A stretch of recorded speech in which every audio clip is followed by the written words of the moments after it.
নমস্কার, আমি বড়মা রান্নাঘরে তোমাদের সবাইকে স্বাগত। আমি চলে এসেছি আজকে একটা নতুন ভিডিও নিয়ে।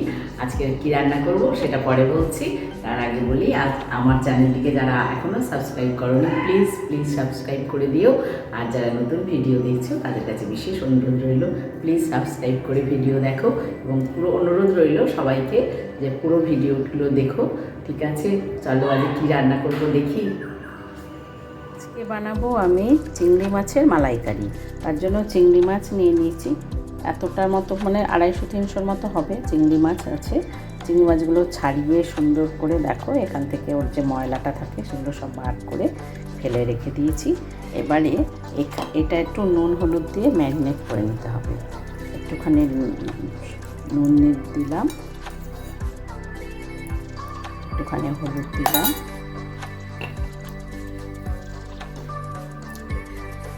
একটু লেবুর রস দেব,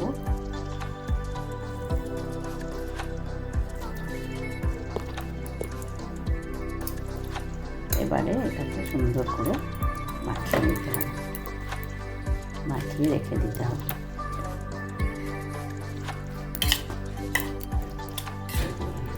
চিংড়ি মাছের একটা সামান্য একটা যে কোনো মাছের একটা আলাদা সেন্ট থাকে, মানে গন্ধ থাকে। সেই গন্ধটাকে তাড়াবার জন্য যদি তুমি একটু লেবু দিয়ে দাও তাহলে দেখবে কোনো গন্ধ থাকবে না আর তোমার কোনো অসুবিধা হবে না। সুন্দর করে মাখানো হয়ে গেল, এটা এবার থাকলো। আচ্ছা, এই চিংড়ি মাছ লাগবে আর সঙ্গে লাগবে আমি দুটো মাঝারি সাইজের পেঁয়াজ নিয়েছি, একটা ছোট্ট টমেটো নিয়েছি, কাঁচা লঙ্কা নিয়েছি, আর পোস্ত বাটা আছে, আর এটা হচ্ছে আদা রসুন বাটা, কালো জিরে ফোড়নের জন্য লাগবে কালো জিরে, এবারে লাগবে এটা হচ্ছে জিরে গুঁড়ো, ধনে গুঁড়ো, হলুদ, লঙ্কার গুঁড়ো, সর্ষে তেলে করব, আর নুন মিষ্টি। ঠিক আছে, চলো শুরু করি। কড়াই গরম করি। আর একটা যেটা জিনিস সবথেকে ইম্পর্টেন্ট জিনিস সেটা হচ্ছে নারকেল দুধ। আমি একটা নারকেল মানে কুড়িয়ে সেটাকে মিক্সিতে পেস্ট করে দুধ বানিয়ে রেখেছি। এটাই হচ্ছে মেন জিনিস যেটা আমার চিংড়ি মাছের মালাইকারিতে লাগবে। কড়াই গরম হয়ে গেছে, তেল দেব, একটু সামান্য তেল দেব, খুব বেশি নয়, চামচ 1.5 মতো দিলাম, 1.5 চামচের মতো।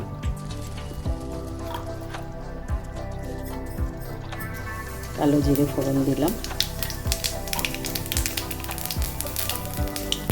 আমি কিন্তু মাছটা ভেজে তুলে নেব না, আমি অন্যরকম পদ্ধতিতে করি। মাছ আমি কষিয়ে তার মধ্যে দিই, কারণ মাছ যদি আলাদা ভেজে নেওয়া হয় তা শক্ত হয়ে যায়, সেই জন্য অল্প করে ভাজলেও শক্ত হয়ে যায়।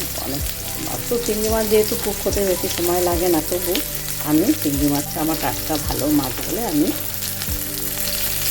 নুন হলুদ মাখিয়ে রেখেছি, ওটাই আমি বেরিয়ে দিয়ে দেবো। ঠিক আছে, চলো কীভাবে করছি দেখো, সঙ্গে থাকলে পুরোটা সব দেখতে পাবে, বুঝতে পারবে। এইভাবে একবার হলেও রান্না করে খেয়ে দেখো, খুব নরম, সুন্দর এবং সুস্বাদু লাগে খেতে মাছ।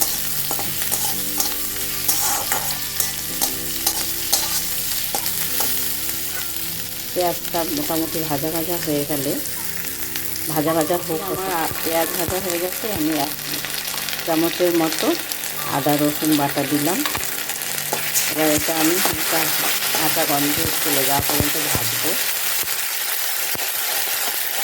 এর সাথে দিয়ে দেবো আমি টমেটোটা।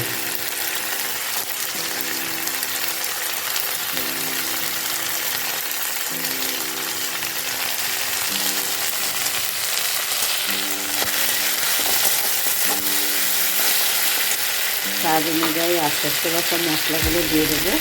স্বাদ অনুযায়ী লবণ দিলাম, মাছে যেহেতু লবণ দেওয়া আছে সেই দিকে অল্প সামান্য লবণ দিলাম, লঙ্কার গুঁড়ো দিলাম, হলুদের গুঁড়ো দিলাম, লঙ্কার গুঁড়ো দিলাম 1 চামচ, ধনে গুঁড়ো দিলাম 1 চামচ, জিরে গুঁড়ো দিলাম 1 চামচ।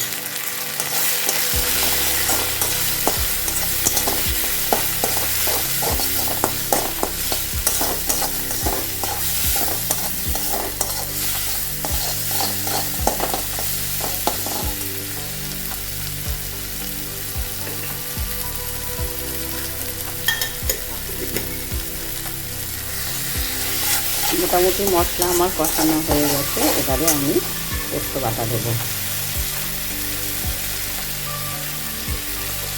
1 চামচ 2 চামচের মতো পোস্ত দিলাম, 2 চামচের মতো পোস্ত বাটা দিলাম। এবারে এটাকে একটু ভাজা করবো, মানে জাস্ট একটু নাড়িয়ে চাড়িয়ে নেব।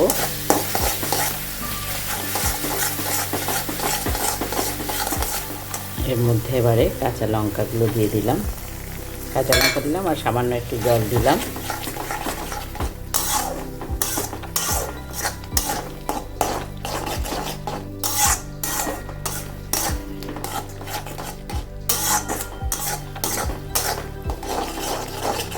মশলাটা পুড়ে যাওয়ার জন্য আমি সামান্য জল দিয়ে দিলাম।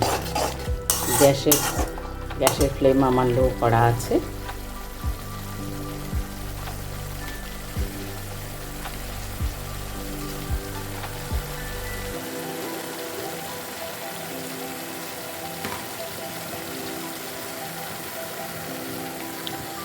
এবারে আমি মোটামুটি আর একটু ভাজা ভাজা হোক,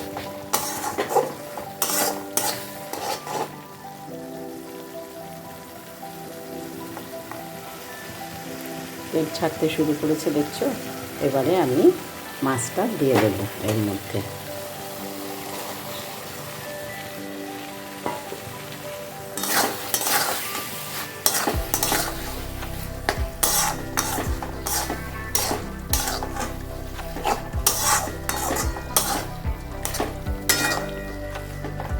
এবার আস্তে আস্তে কুক হবে। মাছটা একটু সিদ্ধ হয়ে গেলে তারপরে আমি আর একটু নাড়ানাড়ি করে আমি দুধটা দেব।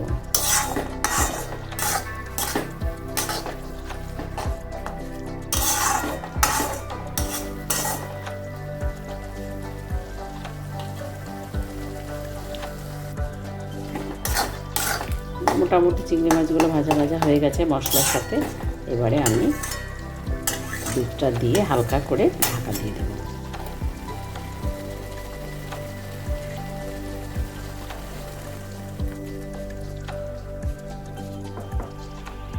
যেমন ঝোল খাবে, ঝোল ঠিক হয় না, মাখা মাখা হয়, তো সেই জন্য আমি মাখা মাখার মতো এতটাই দুধ দিয়েছি। আর লাগবে আর একটু দেবো, দেখি কতটা হয়েছে।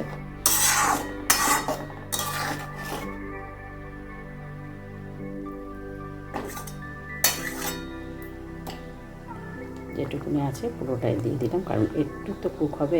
এই কুকটা যখন করব গ্যাসটা একটু হাই ফ্লেমে দিয়ে রাখবো। গ্যাসের ফ্লেম হাই করে দিলাম।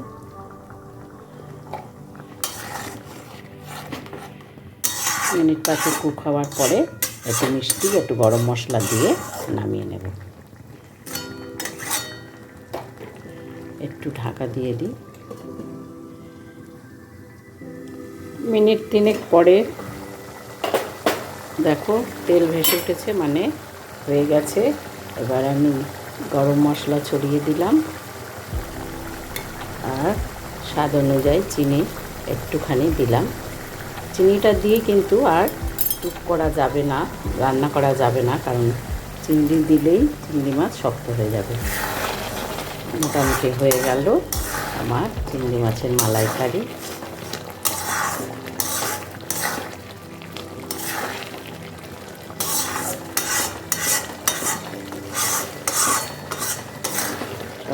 দিয়ে দিলাম।